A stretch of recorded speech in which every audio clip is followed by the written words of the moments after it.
Debate. Andhra Pradesh ముఖ్యమంత్రి YSR Congress party అధ్యక్షుడు జగన్మోహన్ రెడ్డి గారు ఈ మధ్య సర్టిఫికెట్ తగ్గిచ్చేస్తున్నారు. అడిగిన వాళ్ళకి అందరికీ సర్టిఫికెట్లు ఇచ్చేస్తున్నాడు. ఆయన పార్టీలో ఉన్న వాళ్ళందరూ నిరుపేదలే. ఆయన పార్టీ పోరాడేది నిరుపేదల తరఫున కాబట్టి పార్టీలో ఆయనతో సహా ఇంక్లూడింగ్ హిమ్సెల్ఫ్ అందరూ తెల్లారు లేగితే భోజనం ఎక్కడ దొరుకుతుందని వెతుక్కునేవాళ్ళే, అంత నిరుపేదలు. కాబట్టే మిగతా వాళ్ళతో పోరాటం అని చెప్పి ఏదో ప్రచారం చేసుకుంటూ ఉంటాడు ఆయన. అదొక ఇదైతే లేటెస్ట్గా కొత్త ట్రెండ్ మొదలెట్టాడు నిన్న గుడివాడ సభలో. అక్కడ ఏంటంటే ఆయన ఇచ్చిన సర్టిఫికెట్లు ఏంటంటే జోగి రమేష్ గారు చాలా సౌమ్యుడు, మంచివాడు, ఇంకే చాలా అన్నాడులేండి, మితభాషి, ఇంకే అంటాడు. ఇక ఆయన వదిలేస్తే ఇంకేమైనా చెప్తాడు ఆయన. అన్నిటికీ మించి ఏంటంటే నా స్నేహితుడు అని. మరి ఎప్పటి ఏనాటి స్నేహమో ఈ ఇద్దరిది, జగన్మోహన్ రెడ్డి గారిది, జోగి రమేష్ గారిది. రాజశేఖర రెడ్డి గారు ఉన్నప్పుడు కూడా ఉందా స్నేహం తెలియదు. అదొక పార్ట్ అయితే, పేరి నాని గారి అబ్బాయి కిట్టుకి టికెట్ ఇచ్చారు కదా, కిట్టు కూడా యువకుడు, సౌమ్యుడు, మంచివాడు అని చెప్పి చెప్పాడు. సరే కిట్టు అంటే ఫస్ట్ టైమర్ కాబట్టి అనుకోవచ్చు. నాని గారు కూడా నా స్నేహితుడే అని చెప్పాడు. ఇటు వస్తే గుడివాడ నాని గారి గురించి అయితే చెప్పాల్సిన అవసరమే లేదు. ఆకాశానికి ఎత్తినంత పని చేశారు. ఎత్తొచ్చు, వాళ్ళ అభ్యర్థులు కాబట్టి, టికెట్ ఇచ్చారు కాబట్టి, గెలిపించుకోవాలి కాబట్టి వాళ్ళ గుణగణాలని సకల గుణాభిరాముడనో లేకపోతే ఇంకోటనో ఏదైనా చెప్పి ఇది చేసుకోవచ్చు. కానీ మరీ అసలు సౌమ్యులు, చిన్ననాటి స్నేహితులనే తరహాలో మాట్లాడడం, వాళ్ళకి ఎలాంటి అవలక్షణాలు లేవు, వాళ్ళు చాలా మంచివాళ్ళు, ఇలాంటి సర్టిఫికేట్లు ఇస్తే ప్రజలు అనుభవించి ఉన్నారు కదా వీళ్ళందరి దాష్టీకాలు, వీళ్ళు చేసిన అరాచకాల అకృత్యాలు, వీళ్ళు చేస్తున్న దందాలు. ఇతర పార్టీల్లో కూడా ఉండొచ్చు, నేనేం కాదనట్లా. అదే ఒక ఆయనకి ఇవాళ బయటపడింది కదా, 27 ఏళ్ల క్రితం శిరోముండనం చేపిస్తే ఇవాళ కోర్టు శిక్షించింది. ఇవాళ అదృష్టం బాగుండి ఇంకొక 6 నెలలు తక్కువ పడింది. 6 నెలలు కూడా పడి ఉంటే ఎన్నికల పోటీగా అనర్హుడు అయి ఉండేవాడు. ఆయన మీద ఇంకా చాలా ఉన్నాయి, బయటికి రాని కేసులు చాలా ఉన్నాయి, తోట త్రిమూర్తుల మీద. సో ఇలాంటివి బయటికి రానంత వరకు, దొరకనంత వరకే దొరలు. ఎవరైనా దొరికినాక అందరూ దొంగలే. కొంతమంది దొరికిపోయిన వాళ్ళు ఉన్నారు కదా, ఇసుక మాఫియాలు, ల్యాండ్ మాఫియాలు, మట్టి మాఫియాలు, లిక్కర్ మాఫియాలు, క్యాసినోలు నడిపి ఆంధ్రప్రదేశ్లో ఫస్ట్ టైం క్యాసినో కల్చర్ని తీసుకొచ్చింది. అంటే నేను క్యాసినో అంటే తెలియదు ఆంధ్రప్రదేశ్లో ఎవరికైనా నేను అనట్లే. ఎక్కడికో పోతారో, కొలంబోనో, గోవానో, లేకపోతే ఇంకొక బ్యాంకాకో, పటాయానో ఎటో పోతూ ఉంటారు. మన వాళ్ళు ఏజెంట్లు ఉన్నారు చాలామంది అక్కడ. మీరు చెప్పిన వాళ్ళు చాలామంది ఏజెంట్లు కూడా ఉన్నారు ఇక్కడ నుంచి తీసుకెళ్ళడానికి. అది వేరు.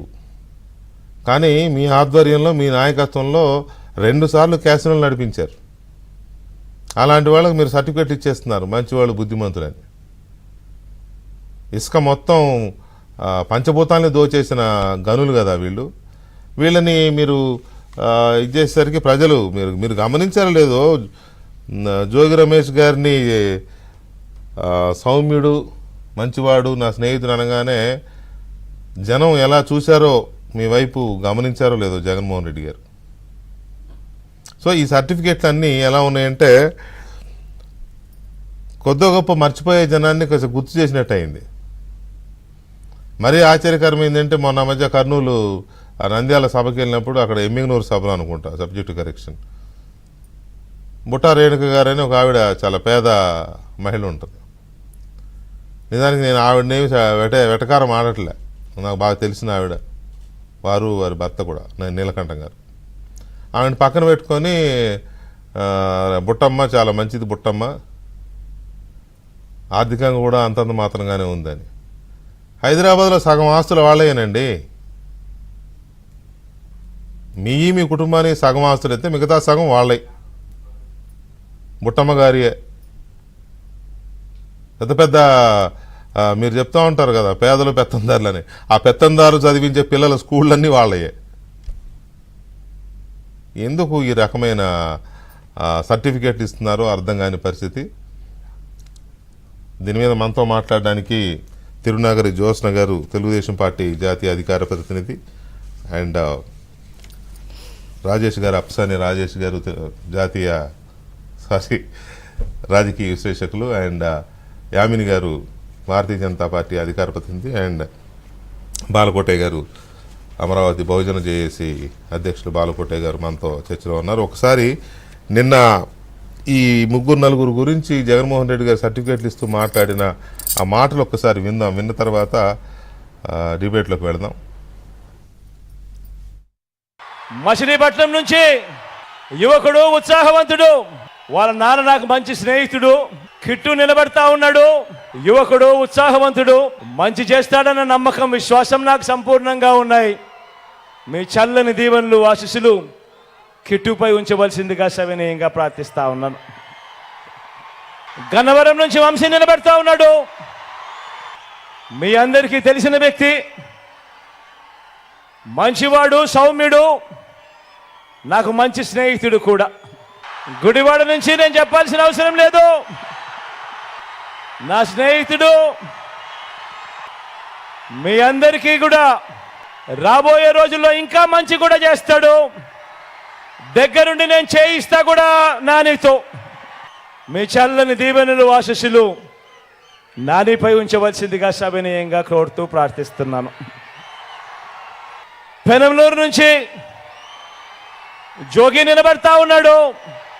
జోగి కూడా నాకు మంచి స్నేహితుడు, మంచివాడు, సౌమ్యుడు. మీ అందరి చల్లని దీవెనలు, ఆశీస్సులు కూడా జోగిపై ఉంచవలసిందిగా సవినయంగా ప్రార్థిస్తున్నాను. మంచివాడు, సౌమ్యుడు, స్నేహితుడు, ఈ మూడు పదాలు కామన్ వర్డ్స్. ఎవరికైనా ఇదే వర్తిస్తుంది. అయితే వీళ్ళలో పేదవాళ్ళు ఎవరు లేరు అనుకుంటా, అది చెప్పలేదు. అదొక్కటి బుట్టమ్మకే వదిలేసినట్టున్నారు దాన్ని. సో ఈ నలుగురికి సంబంధించి జగన్మోహన్ రెడ్డి గారు చేసిన కామెంట్స్, ఈ 5 ఏళ్లలో ఈ నలుగురు వ్యవహరించిన తీరు, ఈ నలుగురు సృష్టించిన వివాదాలు కానీ, లేకపోతే గొడవలు కానీ, లేకపోతే వీళ్ళ మాఫియా పోకడలు కానీ, ఇవన్నీ ఆంధ్రప్రదేశ్ ప్రజలకు బాగా తెలుసు. వీళ్ళు కృష్ణా జిల్లాకి పరిమితమైన నాయకులే అయినా ప్రపంచం మొత్తానికి ఫెమిలియర్గా పనిచేశారు, తెలిసిందే ఇదంతా. సో దీని మీద మనం చర్చను చూస్తే ఒకసారి బాలకోటయ్య గారు నమస్కారం. నమస్తే వెంకటకృష్ణ గారు. ఈ సౌమ్యులు, మంచివాళ్ళు, స్నేహితుల మీద మీ అభిప్రాయం ఏంటి?